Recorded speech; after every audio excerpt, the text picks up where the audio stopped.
Do you know many people are having trouble with finding replacement O-rings and caps for their pool heater? Don't worry. In this video, we'll show you how you do this. Let's start. Step 1. Check package contents. Check the package contents of your sand filter to ensure all parts are included and undamaged. Step 2. Place sand filter. Place the sand filter on a solid, level ground for easy assembly and maintenance. Step 3. Switch off filter. Switch off the sand filter before changing any control valve function to avoid damage or injury. Step 4. Select filter function. Use the control valve to select the desired filter function, such as filter, closed, backwash, rinse, drain, or circulate.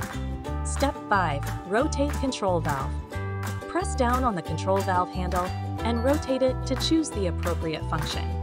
By following these steps, you should be able to locate and manage the replacement of rings and caps for your Bestway pool heater. Still need help? Visit our website for the complete manual.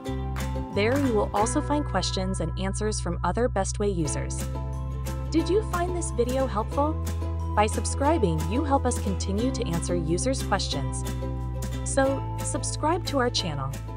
Thanks for watching, and see you in the next video.